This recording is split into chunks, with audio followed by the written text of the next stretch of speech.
हे होते आपले सुरेश भाऊ ज्यांना मान मिळाला होता आपल्या पूर्ण बैलांना म्हणजे ज्या पादुका तुकाराम महाराजांच्या घेऊन गेले देहू पासून पंढरपूर पासून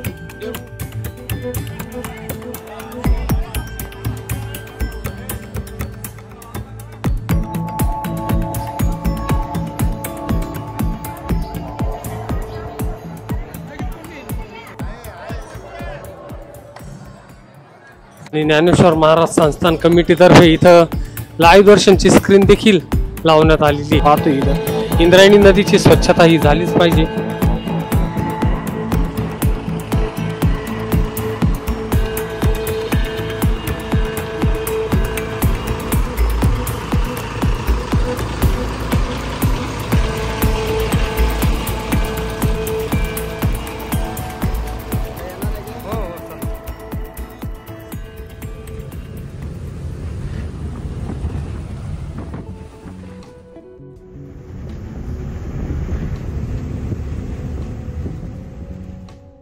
जय हरी माऊली रामकृष्ण हरी।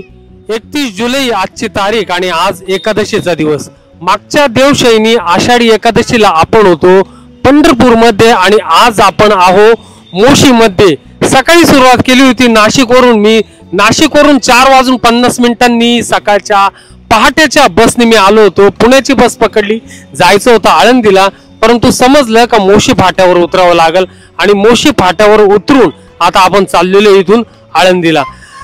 कालच माऊलीच्या पालखीचं आगमन झालेले, काल माऊलींच्या पालखीचं पुण्यावरून आगमन झालं आळंदीला आणि आपण आज माऊलींचंच दर्शन घ्यायला चाललेलो आहे आळंदीला। संपूर्ण प्रवास आपला जेव्हाच पूर्ण होईल जेव्हा आपण आळंदीला पोहोचू, आळंदीला माऊलींचं दर्शन घेऊ। तर चाललोय आता ह्या मोशी फाट्यावरून आळंदीला। मोशी फाट्यावरून आळंदीचं जे अंतर आहे ते साधारणतः 5-6 किलोमीटरचं अंतर आहे। तुम्ही भोसरीला उतरले तर भोसरीवरून पण आळंदीला जाऊ शकता, परंतु इथून सोयीस्कर पडेल। जाऊया आपण आता आळंदी।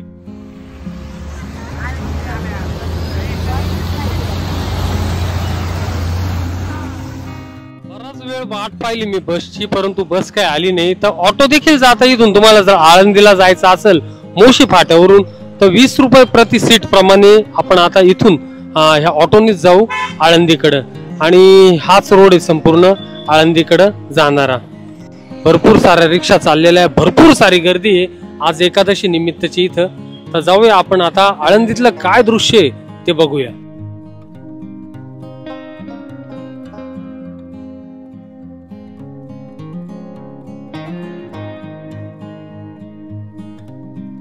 तो समोर जो ब्रिज दिसतोय त्या ब्रिज वरून आपण आलो आता आपण आळंदीमध्ये। आळंदीमध्ये आल्यावर हे बघा हा मोठा जो पूल दिसतोय, इथूनच आता आपण इंद्रायणी नदीचं दर्शन घेण्यासाठी आलेलो आहे। हा समोर जो दिसतोय तो विश्वशांती स्तंभ, हे विश्वशांती केंद्र आणि समस्त आपलं हे इंद्रायणी नदी काठाचं तुम्हाला दृश्य इथं दिसतंय। फक्त खेद एका गोष्टीचा वाटतोय का आळंदीच्या तीरावरून म्हणजे आळंदी या पवित्र तीर्थस्थानावरून वाहणारी ही पवित्र नदी इंद्रायणी ही कचऱ्याने अशी युक्त झालेली आहे। आणि हे बघा काही दिवसापूर्वीच इथं पूर आला असेल तर त्या पुराचे निशाण देखील आपण पाहतोय इथं। इंद्रायणी नदीची स्वच्छता ही झालीच पाहिजे। तसं पाहायला गेलं तर हे आपलं एक पवित्र तीर्थ क्षेत्रावरचा नदी तीर आहे, हा स्वच्छ ठेवलाच पाहिजे। आपण पंढरपूरला जेव्हा गेलो होतो तेव्हा देखील चंद्रभागेचा तीर मी तुम्हाला दाखवण्याचा प्रयत्न केला। हे प्रत्येक वारकऱ्यांनी प्रत्येक नागरिकांनी ठरवलं पाहिजे का ही पवित्र एक तीर्थस्थळ आहे आणि हे पवित्र तीर्थ स्नान आहे आपलं, पवित्र नदी इथून वाहते, इथे आपल्याला स्वच्छ ठेवणं गरजेचं आहे। आणि इथूनच आता पुढे आपण चाललेलो आहे आता मंदिराच्या दर्शनासाठी। इंद्रायणी नदीचं दर्शन घेऊनच आपण आता ह्या पाण दरवाजा इथून आता माऊलींच्या मंदिराचं दर्शन घ्यायला मध्ये चाललेलो आहे। आणि तुम्हाला मी आता मधलं दृश्य दाखवतो कशा प्रकारची आजची एकादशीची गर्दी। कालच माऊलींचं आगमन इथं झालेलं आहे आपल्या आळंदीमध्ये आणि आळंदीमधली ही गर्दी तुम्ही पाहताय काय अशा प्रकारे संपूर्ण भाविक भक्तांची मांदियाळी इथं जमलेली आहे। सर्वजण माऊलीला भेटण्यासाठी उत्सुक आहे। ज्याप्रमाणे मी नाशिकवरून आलेलो आहे माऊलींना भेटण्यासाठी, त्याचप्रमाणे दूरदूरवरून नागरिक आलेले, दूरदूरवरून भक्तगण आलेले, बऱ्याच मोठ्या प्रमाणात लाईन आहे यार ही। आणि ज्ञानेश्वर महाराज संस्थान कमिटीतर्फे इथं लाईव्ह दर्शनची स्क्रीन देखील लावण्यात आलेली।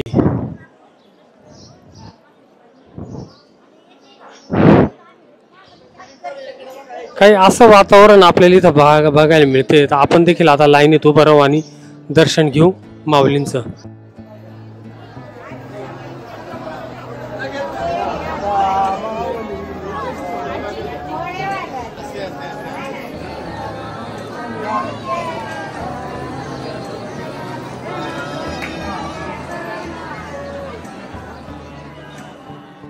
एकादशीची माऊलींच्या दर्शनाची भली मोठी रांग आपण देखील लाईनमध्ये आलेलो आहे. बघूया किती वेळात दर्शन होतं. जवळपास आता 10:30 वाजलेले आणि किती वेळ लागतो माऊलींच्या दर्शनाला.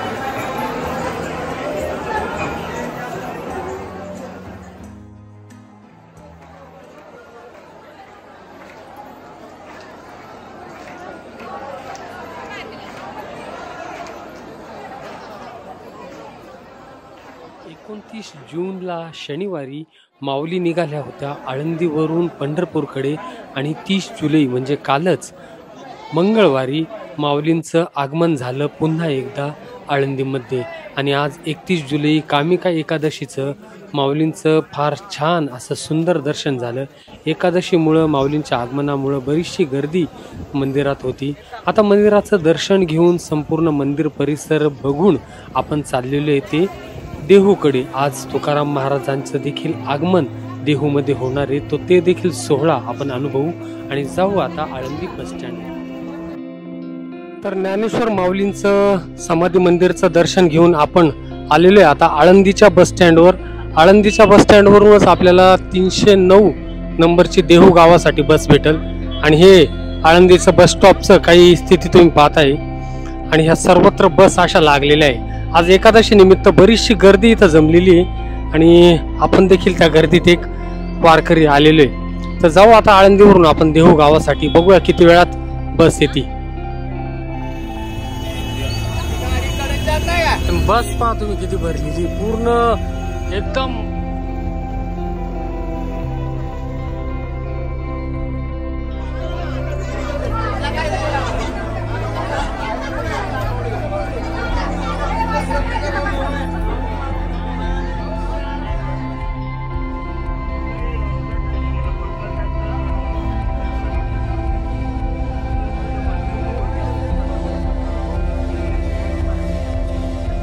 आळंदीच्या बस स्टँडवर बरीच वाट पाहून बऱ्याच वेळेनंतर आळंदीपासून देहूला जाणारी बस पकडलेली. 12:58 20 रुपयाचं तिकीट काढलेलं आहे. आळंदीपासून देहूचं जे अंतर आहे ते 17 किलोमीटर. परंतु देहूमध्ये आपण जेव्हा आता पोहोचलेलो आहे मित्रांनो, तेव्हा वाजलेले आहेत 3, म्हणजे जवळपास 2 तास लागले 17 किलोमीटरचं अंतर आपल्याला पार करायला. याचं प्रमुख कारण म्हणजे आज होत आहे जगद्गुरू संत श्रेष्ठ तुकाराम महाराजांचं देहूमध्ये आगमन. तुकाराम महाराजांच्या पालखीचं प्रस्थान झालेलं होतं शुक्रवारी 28 जून रोजी आणि आज 31 जुलैला म्हणजे बुधवारी कामिका एकादशीच्या दिवशी तुकाराम महाराजांचं आज आगमन होते. ज्ञानेश्वर माऊलींचं 30 जुलैला कालच आगमन झालेले आहे आणि तुकाराम महाराजांचं आज आगमन होते. त्याच्यामुळं बरीचशी ट्रॅफिक होती आणि आता आपण चाललेलो आहे ते जगद्गुरू संत श्रेष्ठ तुकाराम महाराजांच्या ज्या पालखीचं आगमन झालेले आहे त्याच्याबरोबरच आपल्याला चांगला योग जुळून आलेला आहे. बसचा जो 2 तास उशीर झाला, मी तर त्याचं ते भाग्य समजतो माझं का उशीर झाला आणि आपल्याला तुकाराम महाराजांच्या पालखीचा सोहळा आता अनुभवायला मिळणार आहे.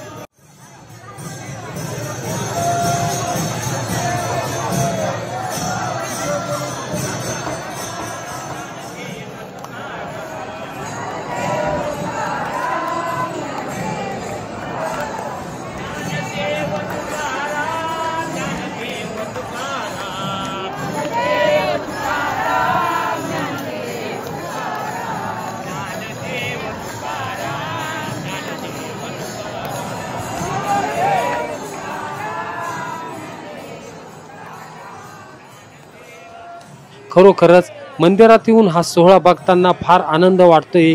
याची देही याची डोळा हा सोहळा आपण अनुभवतोय। संतश्रेष्ठ ज्ञानेश्वर माऊलींच्या पालखीसोबत आपण पुणे ते पंढरपूर अशी वारी केली। मी अनुभवलेली पंढरीची वारी हे संपूर्ण वारीचे व्हिडिओ माऊलींसोबत मी व्हिडिओद्वारे आपल्या सर्वांना दाखवण्याचा प्रयत्न केला।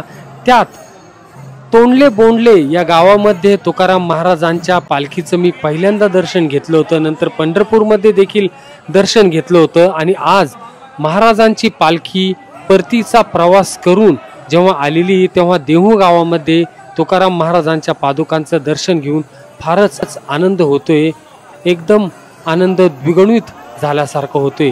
आपण गेलो होतो ते माऊलींच्या दिंडीबरोबर आपण संपूर्ण अनुभव घेतला आणि आज माऊलींचं देखील आपण दर्शन घेतलेले आळंदीमध्ये आणि देहूमध्ये तुकाराम महाराजांच्या देखील पादुकांचं, पालखी मंदिराचं, गाथा मंदिराचं दर्शन घेऊन आपण आता जाऊ इंद्रायणी नदीच्या तीराकडे। बघूया काय सोहळा चालू आहे इंद्रायणी नदीच्या तीरावर।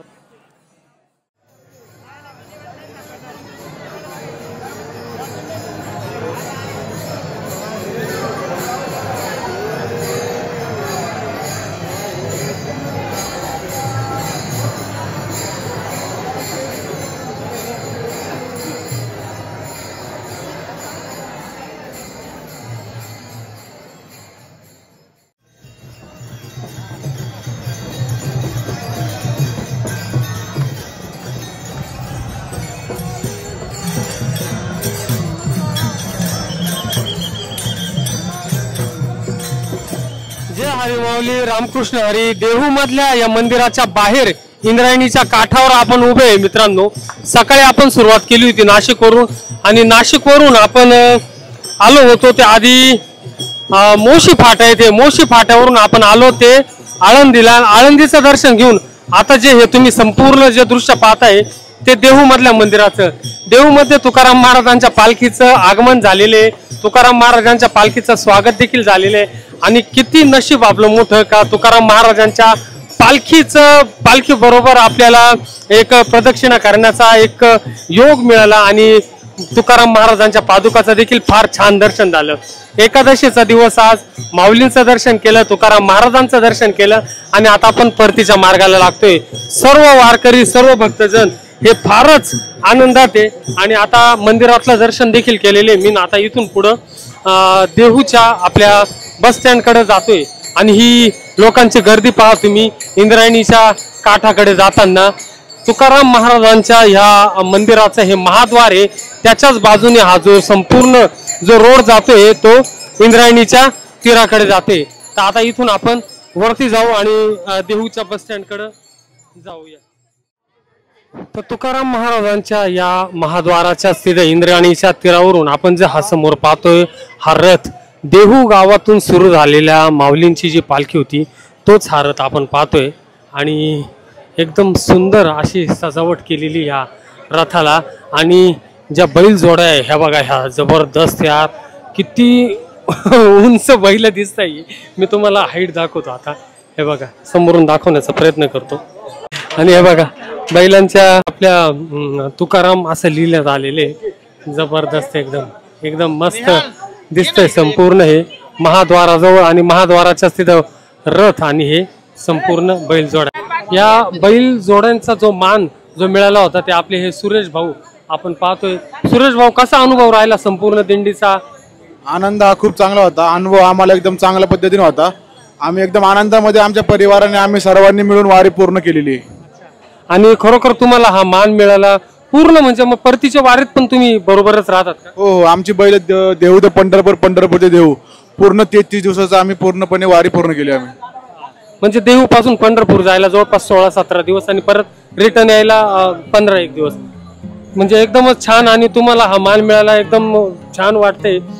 काही असं थकलेले वगैरे वाटतंय का तुम्ही? नाही, थकलेलं वगैरे नाही, थोडंफार थकलेलं तर आहे। आता पूर्ण 33 दिवस प्रवास चालत आलेलो आम्ही सर्व। आणि बैलांचं खाणं वगैरे कसं राहायचं? आमचं टेम्पो सगळं खाणं वगैरे सरकारच्या आपल्या चालू। नक्की तुमच्याशी बोलून आनंद वाटला। जय हरी माऊली, रामकृष्ण हरी। रामकृष्ण हरी। हे होते आपले सुरेश भाऊ ज्यांना मान मिळाला होता आपल्या पूर्ण बैलांना, म्हणजे ज्या पादुका तुकाराम महाराजांच्या घेऊन गेले देहूपासून पंढरपूर, पंढरपूरपासून देहू. तर अशा प्रकारे मी आजच्या या कामिका एकादशीच्या दिवशी 31 जुलैच्या या व्हिडिओमध्ये दाखवण्याचा प्रयत्न केला की काल झालेलं माऊलींचं आगमन आणि आज झालेलं जगद्गुरू तुकाराम महाराजांचं आगमन हा सोहळा कशा प्रकारे राहतो. ज्ञानेश्वर माऊलींचं आगमन सोहळा तर मी नाही दाखवू शकलो, कारण की माऊलींचं आगमन कालच झालं होतं आणि आपण आज आळंदीपासून सुरुवात केली होती. परंतु जगद्गुरू तुकाराम महाराजांचा सोहळा आपल्याला अनुभवायला मिळाला. हा व्हिडिओ संपूर्ण बघून आवडल्यास नक्की लाईक करा. मी अनुभवलेली पंढरीची वारी याचे देखील व्हिडिओ बघा. जर आवडले तर नक्की लाईक करा आणि सबस्क्राईब करा. जय हरी माऊली, रामकृष्ण हरी.